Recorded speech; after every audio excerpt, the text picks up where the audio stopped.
안녕하세요. 제 아름다운 선물입니다. 오늘은 1938년 발표된 김남천님의 단편소설 가아의 자를 낭독해 드리겠습니다. 전문학교 출신으로 사장의 비서가 된 주인공은 거들먹거리고 출세한 행세를 합니다. 어느 날 사장의 집으로 광산 근로자들이 몰려오고 주인공은 이들과 맞서게 됩니다. 그럼 작품을 감상하시겠습니다. 가아의 자, 김남천. 여기 좀 세워주게. 저 약방 앞에. 걸직한 이 말에 교통신호에 걸렸다가 금방 새로운 속력을 내어 앞을 다투던 자동차는 급정거를 하여 찌직찌직 하고 뒷바퀴를 끌면서 보도위에 우뚝 섰다. 덜컥 앞으로 한번 밀렸다가 묵직한 몸집이 다시 시트에 파묻히우는 순간 어디랍쇼? 하고 물은 것은 핸들을 쥔 채 얼굴을 돌리는 운전수가 아니고 그의 옆에 가방을 들고 앉아있는 윤수였다. 저기 저 약방. 뚱뚱한 몸집을 인마네스로 둘러싼 최충국 씨는 흰 수염이 섞인 턱수가리를 창문 밖으로 향해서 약간 돌리더니 일시에 창밖을 내다보는 윤수와 운전수의 뒤에서 혼자 음칠음칠하고 내릴 준비를 한다. 뒤섰던 자동차들이 옆을 스치며 앞으로 달아난다. 이들이 탄 자동차는 두어 번 우무적거리다가 이윽고 가등 밑으로 가선다.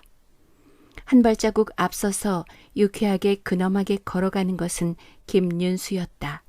그리고 뒤서서 점잖게 둥실둥실 걸어가는 것은 물론 만금 광업주식회사의 사장 최충국 씨이다.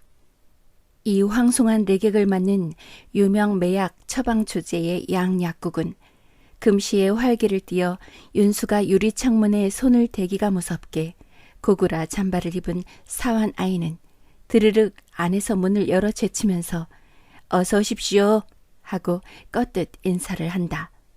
문이 활짝 열림에 윤수는 재치 있게 비켜서고 최충국 씨의 깍지통 같은 몸집이 문턱을 넘어서서 좌장 앞으로 나선다. 뒤를 따라 윤수도 들어온다.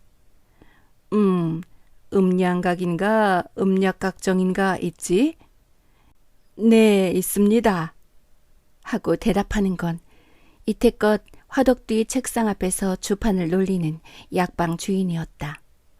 그는 흰 가운자락을 풀어헤친 채 약장으로 뛰어가더니 나뭇가기 든 대, 중, 소 세 가지를 두 손에 움켜들고 손님에게로 온다. 일주일분, 1개월분, 반년분이 올시다. 하고 최충국 씨가 그 중에 하나를 들어 두루두루 살피는 동안 약방 주인은 빤히 쳐다보며 두 손을 싹싹 부비고 있다. 무엇의 약효가 시뇨하우? 하고 최충국 씨는 안경 옆으로 약방 주인의 얼굴을 바라본다. 주인은 핵하고 좀 바륵바륵하다가 글쎄 올시다.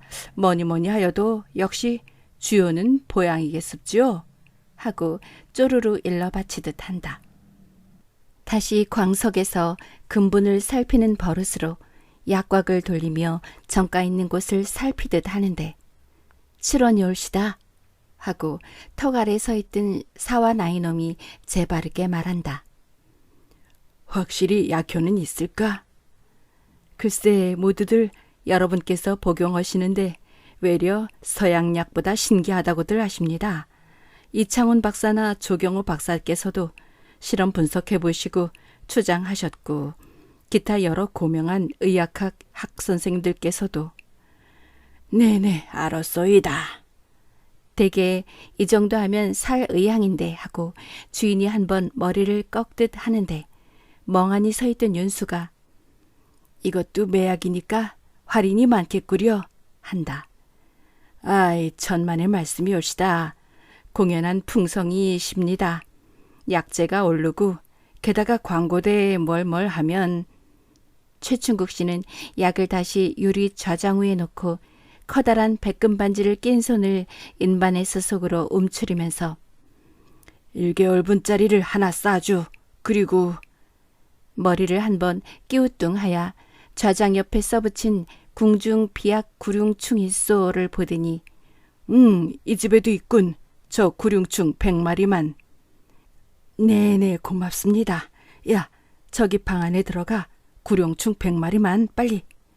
사완아이를 시키고 자기는 음양각을 싸면서 구룡충은 일정한 습도와 온도를 가져야 잘 번식하는 까닭으로 방 안에다 특별히 장치를 해두었습니다. 그리고 약벌레가 먹는 건재들은 준비하셨겠습지요? 한다. 최충국 씨는 그 말에는 달리 대답을 안 하고 점잖채 고개를 두어 번 꺼뜩한다. 윤수는 산 것을 들고 앞서서 다시 자동차 있는 데로 가고 최충국 씨도 곁눈 하나 파지 않고 그 뒤를 따른다. 차에 오름에 운전수는 다시 이르지도 않는데 커다란 빌딩 앞에다 차대를 대인다. 그 빌딩층이 최충국 씨가 가끔 잡수러 오는 양식당이기 때문이다.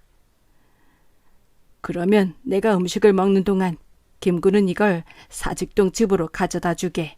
그리고 오늘은 걔가 들르지를 못할 테니 그리 알라고 말씀 올리고 밤이든 낮이든 문을 굳이 닫고 있으라고.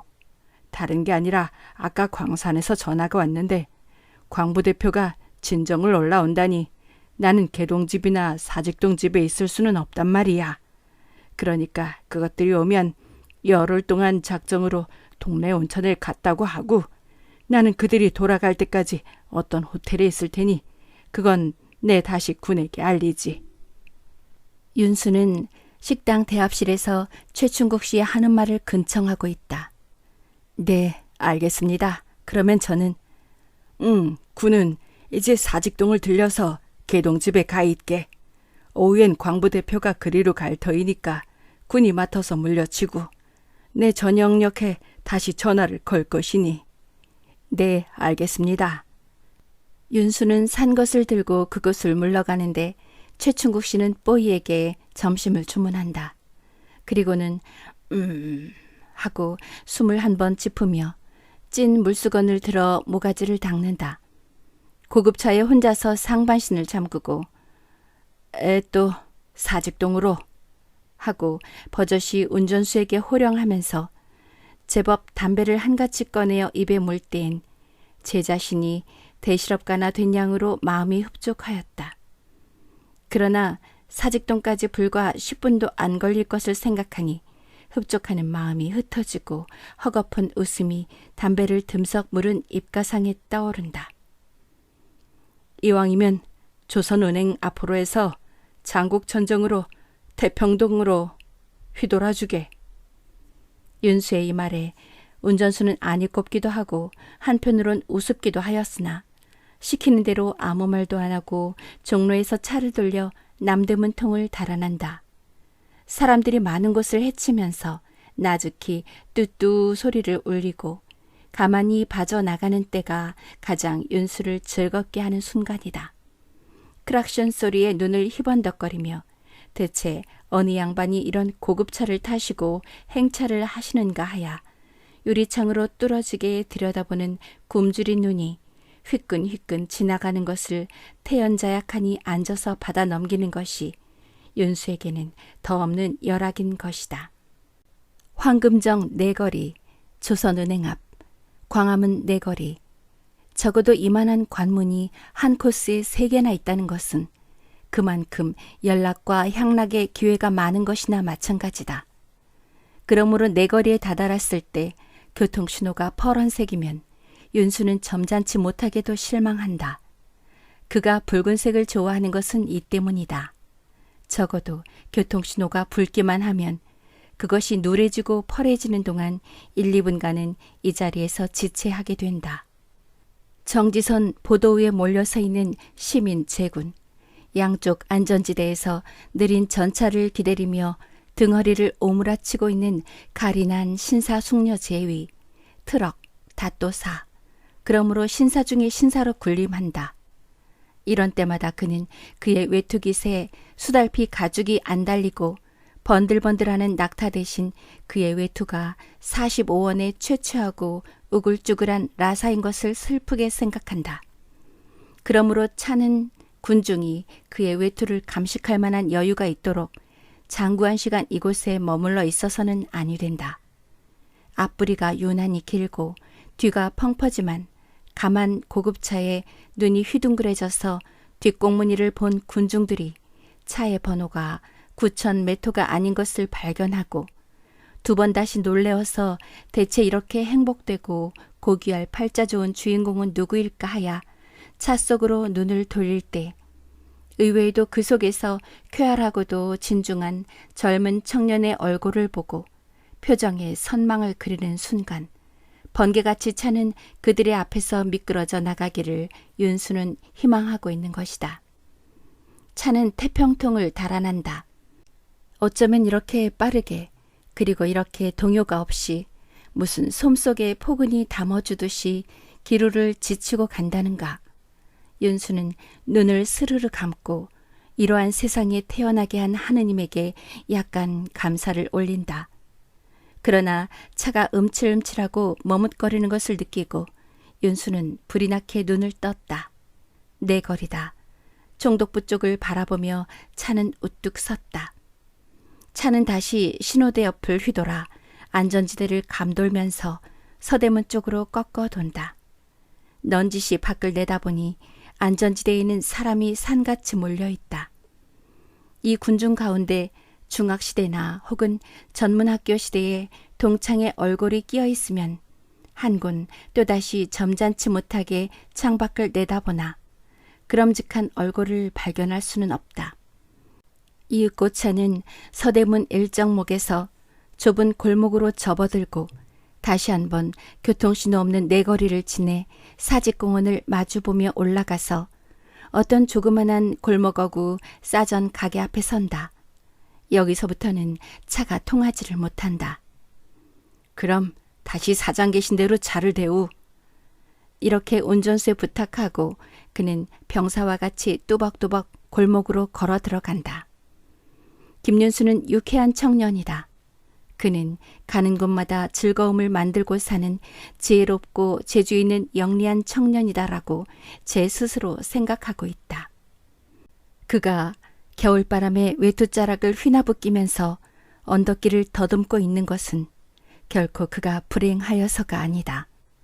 만일 경성부가 이곳에 차가 들어갈 만한 산미돌 통로만 망들어 주었더라면 자기는 이곳에서 발에 흙을 묻히며 걷지는 않을 것이다. 대무터까지 차를 붙이고 껑충 뛰어내려 떡이라도 떨어지면 주워먹을 만큼 깔끔하니 쓸어넣은 아름다운 뜰 안을 사분사분 걸어 들어가는 것으로 충분하였을 것이다. 길이라고 명목이 붙는 곳엔 어디라도 자동차가 들어가도록 어서 속히 도로가 정비되어야 할 것인다 하고 김윤수는 새삼스럽게 경성의 문명 수준이 옅은 것을 한탄한다. 그러나 그는 목적지에 가기 전에 새로운 행복 하나를 또다시 발견하였다. 그는 마주오는 전문학교적 동무를 그곳에서 만내었던 것이다. 그래, 자네 지금 뭐하는가? 이러저러한 인사 끝에 오는 말이 이 말이다. 이런 제기랄 놈 보았나? 아무르면 내가 학교를 나와서 여태껏 놀고 있으려고? 이놈이 200만 원 콘체론의 대실업가 최충국 씨의 비서인 것을 안다면 눈을 뒤솟고 개덮음을 물며 기절을 할라. 속으로는 이렇게 생각하였으나 보아하니 별로 신통한 데 취직도 못하였을 그의 동창을 이러한 불쌍한 경지에 떨어뜨미는 것이 가긍하여 그는 침짓 그래, 자네는 들으니 좋은 곳에 취직이 됐다고? 나야 그저 그렇네만 하고 한 번 선심을 썼다.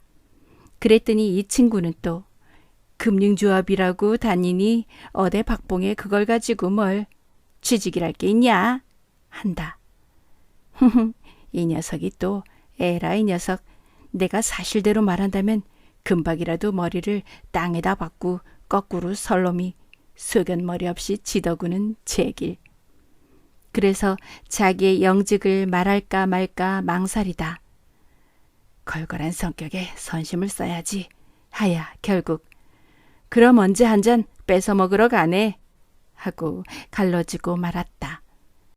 위선 자기보다는 말할 수 없는 곳에 그의 친구가 밥턱을 달고 주파날이나 따지며 허구한 날을 보내는 것을 알고 제가 얼마나 훌륭한 자리에 있다는 것을 다시금 한번 재인식한 것이 기꺼웠고 제 1호는 이러한 박봉에 허덕이는 그의 친구에게 종시 윤수 자신의 직업을 실토치 않아서 그에게 커다란 충격을 주지 않게 한 자기 자신의 너그럽고 관대한 마음을 또다시 한번 발견하게 되는 것이 한없이 유쾌하였다.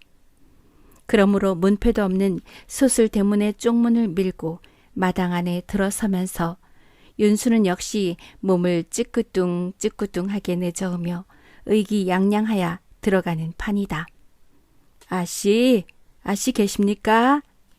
이렇게 마당에 서서 안방을 향하여 불러본다. 누구유? 긴상이유? 말소리가 느리고 말끝에 낑하고 지지개를 하는 품이 아마 낮잠을 주무시던 모양이다. 네, 저 올시다. 하고 윤수는 토방으로 올라가면서 싱긋이 혼자 웃어본다. 영감은 안 오시고 혼자슈? 혼자든 말든 들어올 게지 늘 출입하는 터에. 이러고 다시 낑 하품을 하더니 안문이 열리고 거 들은 건 뭐유? 치운데 들어와요. 머뭇거리긴. 식모도 뭐 사러 나간걸? 윤수는 대돌에 구두를 벗어 닝큼 마루로 올라서더니 의자에 테이블을 놓고 응접실같이 꾸민 대청을 지나서 문을 방시시 열고 내다보는 아씨에게로 간다. 이는 물론 최충국 씨의 제2 부인이시다. 전 씨는 기생 방년 24세이시다. 나절이 중전 밀실에 들어가도 괜찮을까 원? 롱말을 하는 품이 윤수와 아씨의 사이가 이만저만하게 아닌가 보다.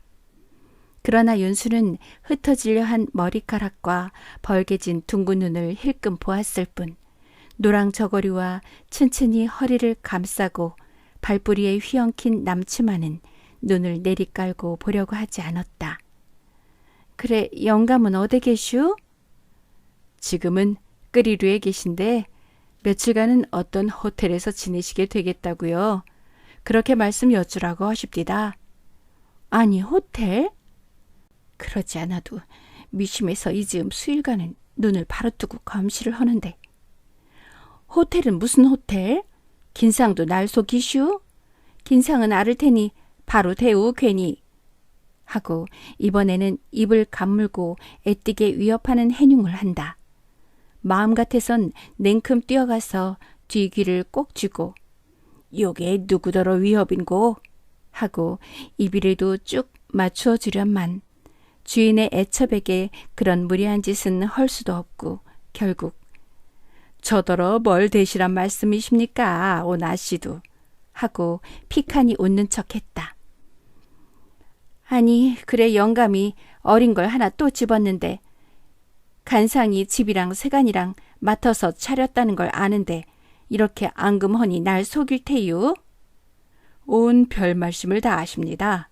만일 사장 선생님이 그러신다고 하서도 지가 사직동 아씨를 두시고 무슨 말씀이냐고 할 텐데 온참 정천벼락을 맞으려고. 온 그런 말씀은 다실랑 말으세요. 기걸 보세요 이걸. 윤수는 종이에 싼 것을 버쩍 들어 축혀 보이고 이게 뭔지나 아시오? 사장 선생님 마음을 상상하는 건 외람된 일이지만 외려 사장 선생님은 아씨께서 변심치나 않으시나 하고 여간 마음이 씌이시지 않는가 봅니다. 한다.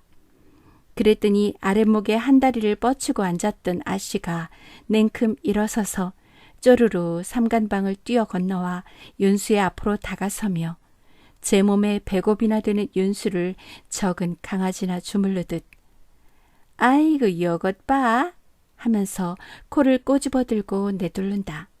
아이고 아씨 왜 이러세요? 왜 이러세요? 두 팔은 달개 새끼같이 풍기면서 돌아가는데 에이퇴 손에 콧물이 묻었다. 하며 아씨는 바른 손에 묻은 것을 윤수의 외투자락에 슬쩍 바르고 사나이의 다림짬에서 떨어져서 아랫목으로 간다. 윤수는 아씨의 등을 바라보며 바둥거리느라고 질서 없이 내뻗쳤던 다리를 수습하면서 껄껄껄 웃어댄다. 그래, 참 사온 게 뭐이더라? 아씨는 윤수의 옆에 놓인 종이봉지를 가지고 다시 아랫목으로 가서 노이를 끓는다. 뭐 끌러보실 거 있습니까? 몸 보호는 약 입죠. 그러나 아씨는 종시 그걸 골로 보고야 만다. 보세요, 제 말이 거짓말인가. 그것만 봐도 사장 선생의 정성은 아실만하시지. 그래, 아씨는 그걸 보더니 아까 영감이 호텔에서 며칠을 지내리라는 말이 금시에 생각해었던지. 아니, 그런데 영감이 호텔은 웬 호텔이요? 하고 빤히 윤수를 올려다본다. 왜 그러십니까? 젊은 아가씨를 또 하나 집어서 살림을 차르신 걸 아신다면서 호텔을 무슨 호텔이시라고 그렇게 안타까워하십니까? 제법 말 속에 어리광을 섞어서 늘어놓으니 아씨도 어이가 없다는 듯이 셀쭉하니 웃는다. 그런 게 아니라요. 하고 이번에는 표정을 정색하고 일전에 왜 광산에서 다이나카이트가 터져서 광부 10명이 사상된 사건이 아니습니까? 그걸 현장 사무소 녀석들이 어떻게 서투르게 처리를 했는지 광부 대표가 본사에 와서 사장을 직접 면회하고 담판을 하겠다는구려. 그런데 그것들이 올라오는 김에 아마 그 밖에도 여러 가지 조건을 들고 요는 모양입니다요. 그래 사장과 전무께서는 당분간 피신을 하실 모양입니다. 피신을 하시면 하시지 하필 호텔은? 거야 누가 아십니까? 동네 온천을 가셨다면 그곳까지 딸라오지는 않을 테니까 표면으론 그렇게 내세우고 서울서 앉으셔서 정보는 받으실 모양이더군요. 사업을 위해서 하시는 일이니 아씨께서도 양해하시고 며칠 동안 희생되서야지요. 아이 망측해. 마한 일로 희생될 것까지 없지만. 그런데 참 사장 말씀이 낮이나 밤이나 문을 굳이 맞고 두문불출 허시랍디다. 광부 대표 오문 왔지. 나꺼지 감금할게야 뭔구. 광부가 습격할까 두려워하셔서 허시는 말씨이지. 또 그 밖에 아씨께서 바람이 나실까 두려워 그러시는지 그것까지야 지가 알겠습니까? 이만큼 말을 듣더니 아씨는 발딱 일어나념서 에이 모르겠다. 귀찮아서 이제 볼일 없거들랑 사진 구경이나 같이 가오. 한다. 온 지가 아씨와 사진 구경이 뭡니까? 대낮에 또 한참 바쁘기도 하지만. 왜 나하고는 못 가? 내가 늙어서? 허허 참 별 말씀 다 아십니다. 그럼 왜? 영감의 비서면 내 비서나 마찬가지지. 거야 다 이를 말씀입니까? 그래도 남이 보면 어디 그렇게 보는가요? 그건 그렇다 쳐도 지금부터 제가 할 일이 태산 같은데. 하고 윤수도 모자를 들고 일어선다. 아니 그래 또 사장 계신 대로 가오? 아니요. 이제부터 개동집에 가서 광부들이 몰려오면 그 응대를 해야 됩니다. 개동집? 두 눈을 실쭉하면서 아랫입술을 쫑긋한다. 무엇이 개동집입니까? 마리를 후려보려고? 아유 참 젊은 남자란 유들유들 허기도. 게다가도 눈치는 경치게 빠르단 말이야. 그래 어서 가봐. 남 젊은 것들 연애하겠다는 걸 방해하면 죄되게. 이건 또 무슨 생태집이냐. 대체 이게 셈이냐 멋이냐. 나보다 2살 아래가 젊은 것들이라니 이것이 뇌자리를 미리 봐두었나. 마리아 씨가 나 같은 것에 눈이나 한번 돌리간데 공연한 말씀 말으서요. 참 저 같은 불쌍한 놈 두고 그런 말씀 하시면 죄로 되십니다. 사장 애첩에게 마지막으로 던진 말이 제 입으로 나왔다기는 너무 신기하고 입맛에 당겨서 윤수는 길을 걸으며 마치 탄사탕을 먹고 입을 다시듯이 여러 번 입속으로 그것을 되풀이 해보았다. 저 같은 불쌍한 놈 두고 그런 말씀하시면 죄로 되십니다. 이 말을 툭 하고 슬쩍 아씨 얼굴을 쳐다보았더니 아씨의 낯색이 금시 홍조를 띄우고 눈이 글썽글썽해진다.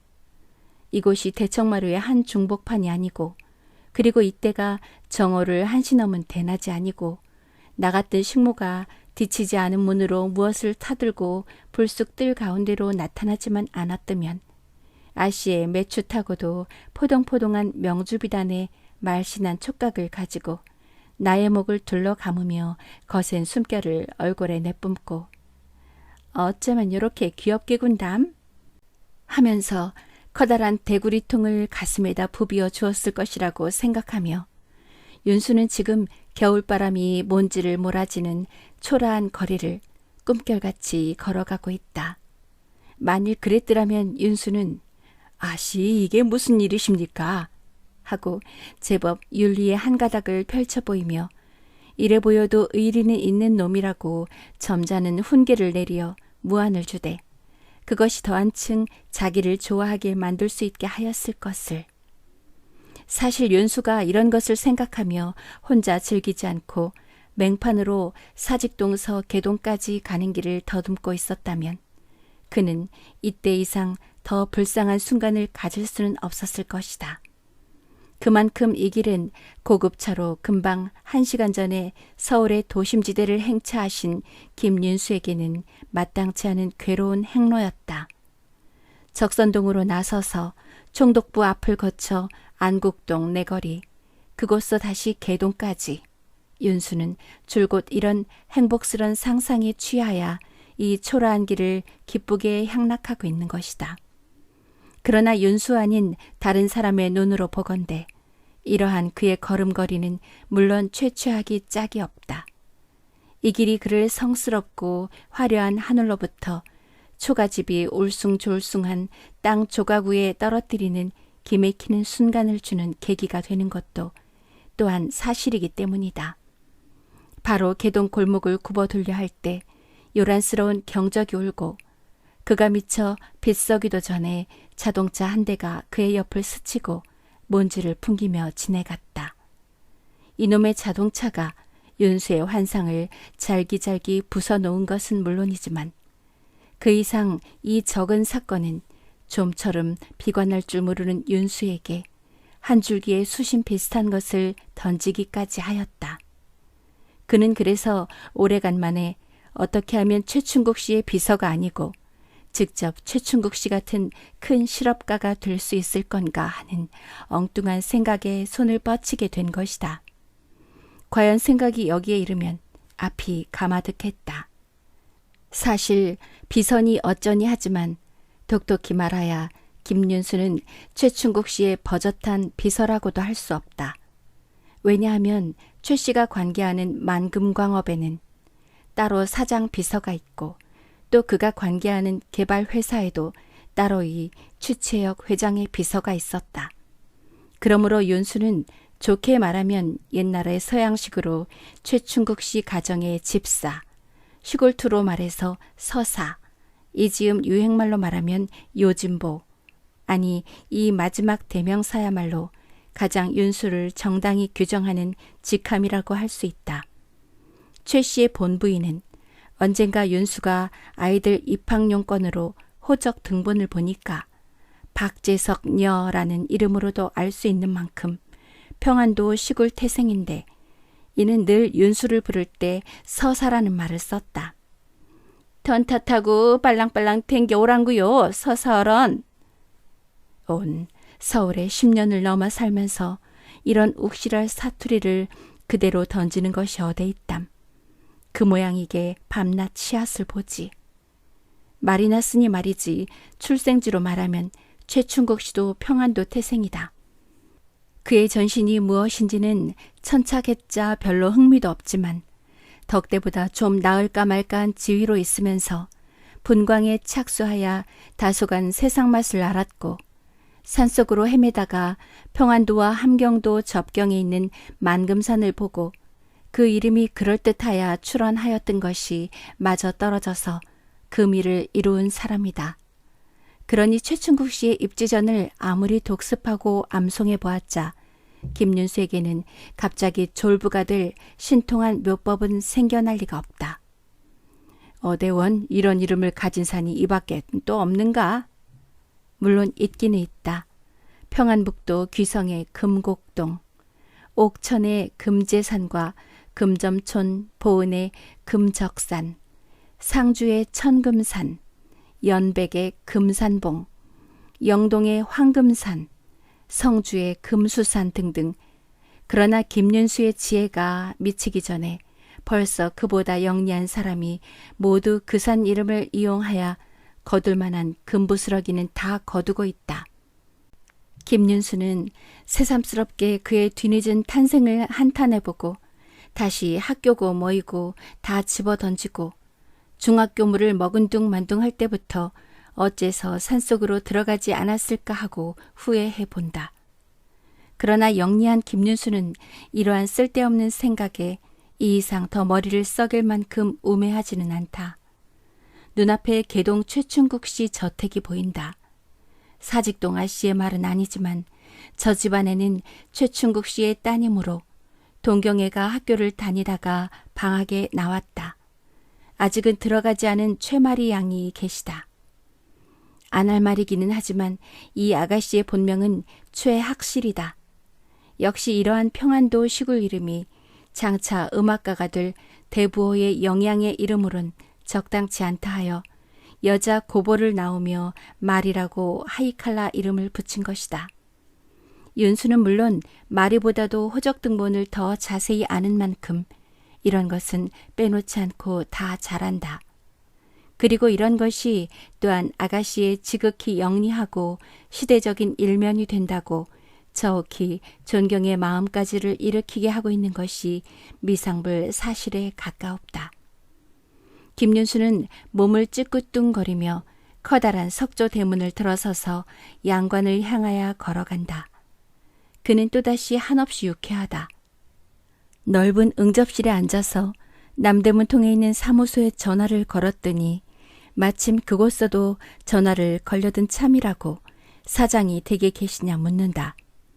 안 계시다고 했더니 지금 막 사무소로 광부대표 5이 왔다가 사장과 전무가 동네 온천에 가셨다니까 믿을 수 없는 말이라면서 돌아갔는데 미상불 개동댁으로 쫓아 올라갈 모양이니 그리 알라고 한다. 미리 준비하고 되게 했네. 하고 제법 기운 좋게 대답을 하기는 했으나 전화를 끊고 소파로 와서 어깨까지 푹 몸을 잠그니 아닌 게 아니라 마음이 좀 캥겨온다. 와락부락한 무지몽매한 놈들을 상대해서 무슨 이치를 따질 수도 없을 것이요. 또 힘으로 쫓아낸데도 중가부적이라고 아무리 유도 일단의 전문학교 시대에는 호걸파의 대장 노릇을 치른 김윤수이기로니 별 수가 없을 것 같다. 그러나 설마 아무렴 하고 그는 소리를 지르며 후덕덕 일어섰다. 일당백은 좀 과장이지만 일당오, 사나이로서 할만한 쾌사이라고 저옥히 가슴을 두근거리고 있는 판인데 똥똥 넣고 소리가 난다. 정녕 최마리 아가씨라고 낯을 긴장시키고 하이 했더니 웬걸 들어온 걸 보니 식모다. 식모가 무슨 아니 꼽게 똥똥 너커를 하면서 누가 저더러 차 가져오라나 제길. 그래 차를 대부르에 놓고 다시 문으로 나가려 할 때 마리 아가씨 있어? 하였다. 네. 급한 용무가 있다고 곧 좀 오시라고. 자주 스커트에 까만 세타만 입고 스리퍼를 끌며 마리양이 들어온다. 짤짤 발끄는 소리와 뭐라고 코노래를 부르는 소리가 가까워 오더니 이건 또 문도 안 두들기고 쑥 들어선다.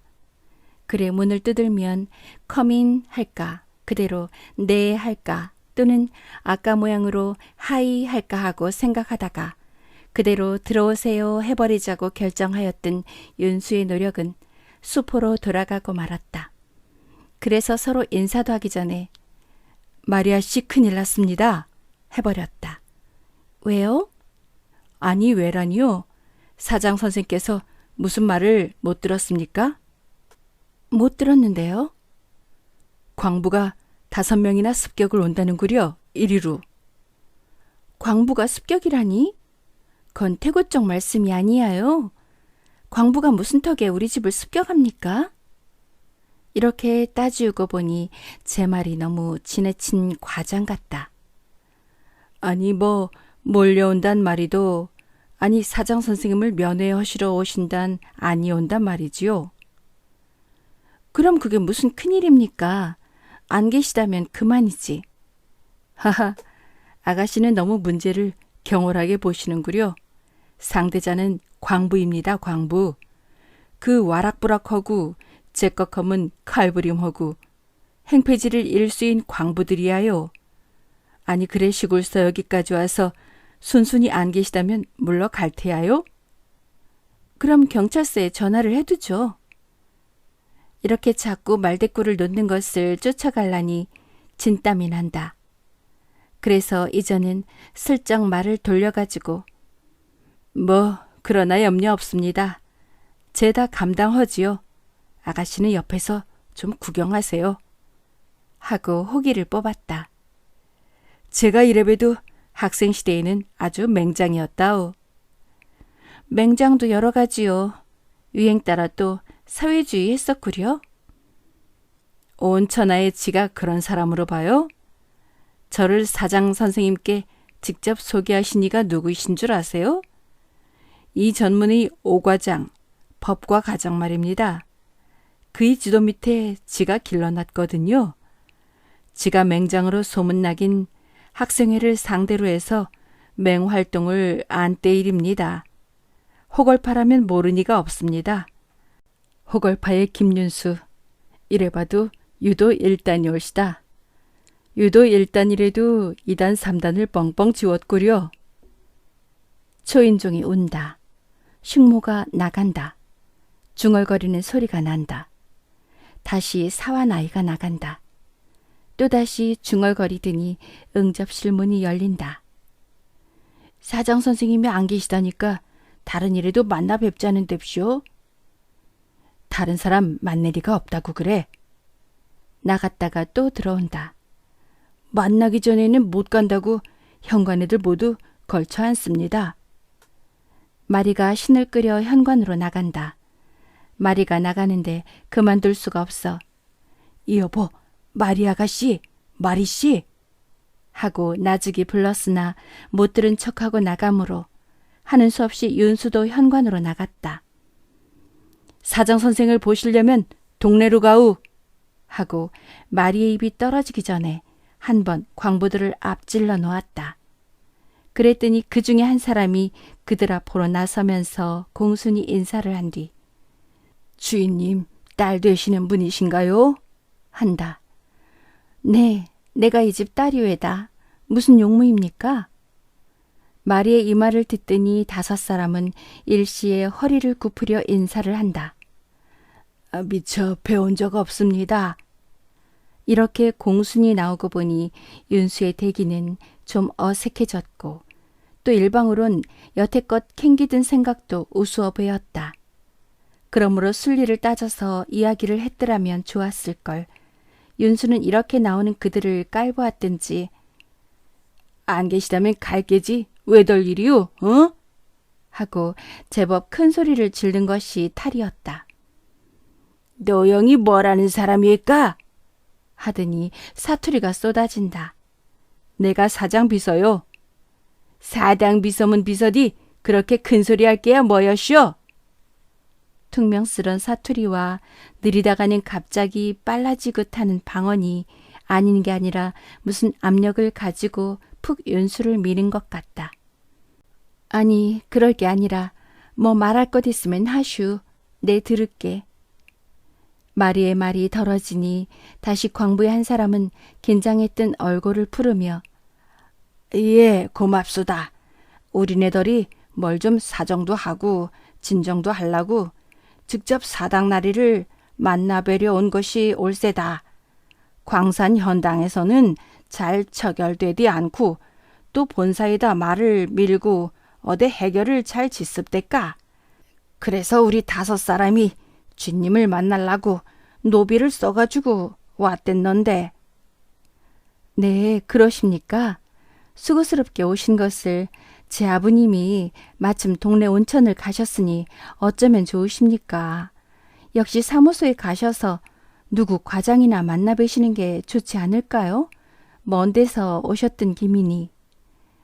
이제 막 사무소에 갔더랬는데 뭐 과당들 가지고는 말이 됩다란가요? 말이 뒤에 무색하게 서 있기는 쑥스러울 뿐더러 뒤에서 이러고들 있는 품을 보니 젊은 혈기가 뛰어 견딜 수가 없다. 그러니 어떻게란 말이요, 되간질? 마리 아가씨에게 보라는 듯이 앞동 가슴을 불쑥 내밀며 앞으로 한 발자국 나서서 그 중에 한 사람과 떡 마주선다. 아니 뭐 우리들이야 사당 좀 보게 해주셨으면 그만이디요. 뭐 별 정이 있을까? 사장, 안 계신 사장을 어디가 모서오란 말이오?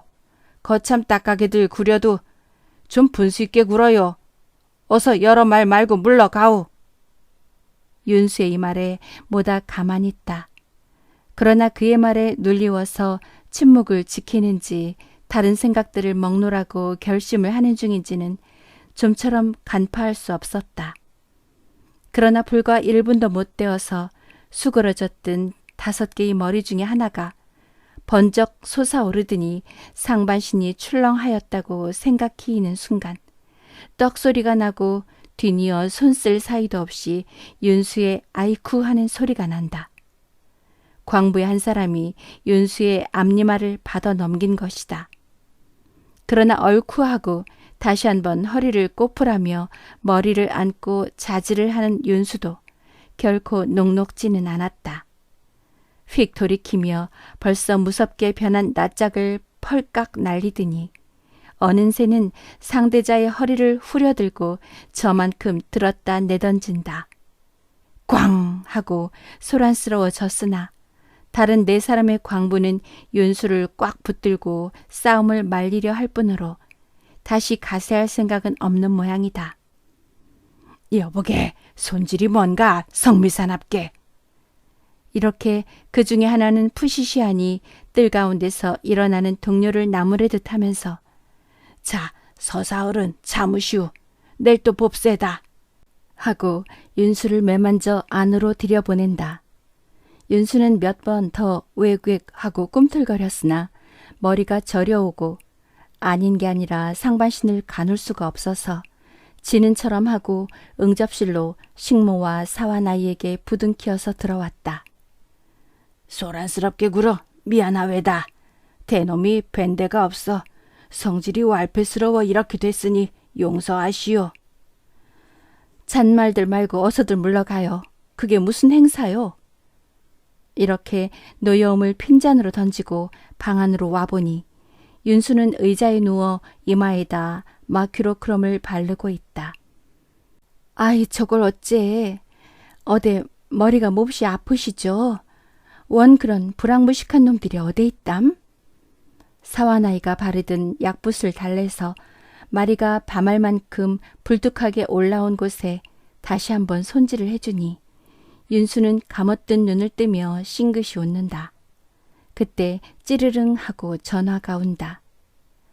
네, 비서어른이요?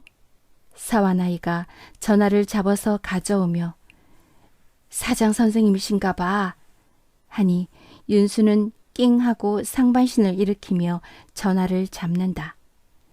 네, 저올시다. 네, 제가 방금 깜짝같이 몰아냈습니다. 윤수는 다시 흡족한 듯이 벌쭉이 웃으며 저편 쪽의 말을 귀 기울여 듣고 있다.